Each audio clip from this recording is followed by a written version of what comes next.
Oke, di sini saya akan menjelaskan tentang sistem algoritma pemasaran kamar hotel menggunakan mesin. Oke, step pertama itu prosesnya start. Pelanggan itu akan melakukan pembukingan menggunakan mesin untuk melakukan pembukingan, seperti namanya. Nah, sistem itu akan lanjut untuk menampilkan opsi kamar yang tersedia. Nah, setelah itu lanjut ke proses pemilihan kamar. Nah, dalam sistem ini tuh dia tuh menampilkan dua jenis kamar yaitu berupa regular room dan VIP room. Setelah menampilkan itu pelanggan itu harus menekan tombol untuk memilih mereka mau menggunakan mau membuking tipe kamar yang mana. Setelah pelanggan memilih semuanya nih, semua dari sistem, nah si sistem akan menunjukkan uh, ketersediaan kamar tersebut. Tiga. Ini proses pengecekan ketersediaan kamar. Nah, sistem akan ngecek itu tipe kamar yang dipilih oleh pelanggan ada atau tidak. Jika ada, maka sistem akan lanjut ke proses pembayaran. Kalau yang keempat itu penanganan jika kamar itu tidak tersedia. Misalnya jika si user kamar yang dipilih oleh user itu penuh, maka pelanggan akan diberi dua opsi yaitu ganti tipe kamar atau batalkan pemesanan. Jika kamar tidak ada, maka user mau ganti kamar atau tidak. Jika user memilih ganti, maka dia akan diarahkan balik ke proses pemilihan kamar untuk balik memilih ulang kembali. Nah, jika pelanggan memilih untuk batalkan, maka sistem itu akan memberikan pesanan transaksi dibatalkan mengakhiri proses semuanya. Nah, kelima itu pemilihan jenis pembayaran. Nah, di sini itu jika kamar yang dipilih oleh user ada, maka sistem akan menampilkan dua metode pembayaran. Bisa cash, bisa transfer. Dan pelanggan memilih salah satu metode pembayaran. Yang enam itu proses pembayaran cash. Jika si pelanggan memilih metode pay cash, maka sistem akan menampilkan instruksi gitu, seperti silakan menuju ke administrator untuk melakukan pembayaran tunai.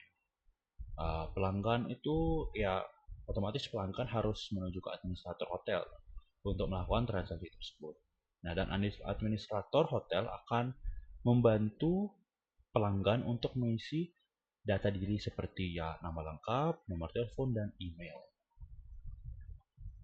Setelah itu administrator itu akan memproses pembayaran tunai dan sistem akan mencatat transaksi tersebut. Setelah pembayaran selesai, lanjut ke konfirmasi pembayaran. Oke, nah lanjut itu proses pembayaran secara transfer. Jika pelanggan itu memilih transfer, maka sistem akan meminta pelanggan masukkan data diri seperti nama, nomor telepon, dan email. Setelah data diri itu diisi, maka akan menampilkan total pembayaran berdasarkan tipe kamar, jumlah malam, dan harga dari kamar yang dibooking oleh sang pelanggan. Setelah itu, sistem akan menampilkan kode QR atau barcode untuk metode pembayarannya. Setelah itu, pelanggan membayar menggunakan metode kedua tersebut, menggunakan aplikasi bank atau digital money, dompet digital. Setelah itu, sistem akan menunggu satu transaksi. Nah, jika transaksi gagal, maka sistem akan menampilkan transaksi gagal dan dialihkan kembali ke page pembayaran. Jika berhasil, maka sistem akan mengkonfirmasi pembayaran tersebut. 8. Konfirmasi pembayaran. Nah, jika pembayaran selesai, maka sistem akan mengirim bukti transaksi melalui email melalui email pelanggan. 9 itu validasi dan pengambilan kunci. Setelah pembayaran selesai, maka pelanggan diarahkan untuk menuju ke administrator untuk menunjukkan bukti transaksi yang dikirimkan ke email dari email ataupun dari mesinnya sendiri. Nah, administrator akan mengkonfirmasi transaksi tersebut di sistem hotel. Jika semua sudah terkonfirmasi, maka administrator akan menyerahkan kunci kamar ke pelanggan. Ke pelanggan, ke pelanggan. Setelah itu setelah itu menuju ke kamar. Setelah semua itu pelanggan membawa kunci kamar menuju ke kamar yang sudah dipesan. Gitu. Setelah itu step 11 selesai. Jadi sistemnya berakhir di situ. Nah, ini secara naratifnya. Di sini saya akan menunjukkan secara flowchart-nya. Jadi, kita mulai. Kita start itu, saat si user akan menggunakan mesin untuk booking kamar yang akan dialihkan ke pelanggan memilih jenis kamar seperti regular atau VIP. Nah, dalam proses ini tuh dia akan dialihkan, ada opsi. Uh, itu opsi pemilihan pengecekan apa kamar yang dipilih oleh user ada atau tidak. Jika ada, maka akan dialihkan ke memilih jenis pembayaran.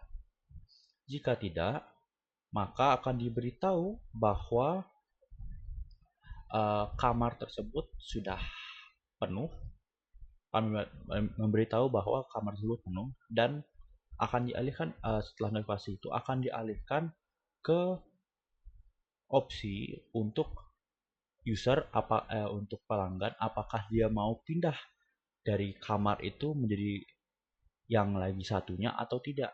Nah, jika mereka memilih untuk iya, maka mereka akan dialihkan untuk memilih jenis pembayaran. Jika tidak, maka mereka akan dibawa ke finish atau selesai. Kita balik lagi ke pemilihan jenis pembayaran. Nah, di sini pembayaran itu akan diarahkan ke dua jenis, cash dan transfer kan. Nah, jika pembayaran melakukan cash, maka harus menuju ke administrator, melakukan pengisian data, melakukan pembayaran. Setelah itu, mereka akan mengambil kunci di administrator. Ya, harusnya ini sebenarnya menuju ke administrator. Setelah menuju ke administrator, mereka akan menunjukkan transaksi, mengambil kunci, menuju ke kamar, dan finish. Nah, jika mereka menggunakan transfer, maka mereka harus memasukkan data diri, seperti nomor telepon, nama atau email, dan email, sorry. Nah, setelah itu akan dialihkan ke menampilkan total pembayaran.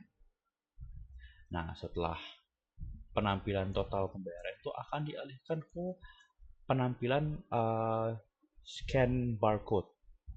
Setelah melakukan scan barcode, dia akan dialihkan ke konfirmasi pembayaran. Jika pembayarannya berhasil, maka pembayaran dikonfirmasi. Jika tidak, transaksi gagal akan dialihkan kembali ke pembayaran ulang, ke pembayaran awal. Seperti itu. Nah, jika berhasil ini, akan dikonfirmasi pembayaran, akan dibawa ke sistem akan mengirim bukti transaksi, dikirim melalui email. Setelah pelanggan mendapatkan emailnya, dia akan menuju ke administrator, menunjukkan transaksi yang mereka lakukan kepada ruangan tersebut, mengambil kunci menuju ke kamar dan finish. Nah, itu. Jadi secara flowchart. Nah, jadi segitu aja dari flowchart dan naratif dari saya. Terima kasih.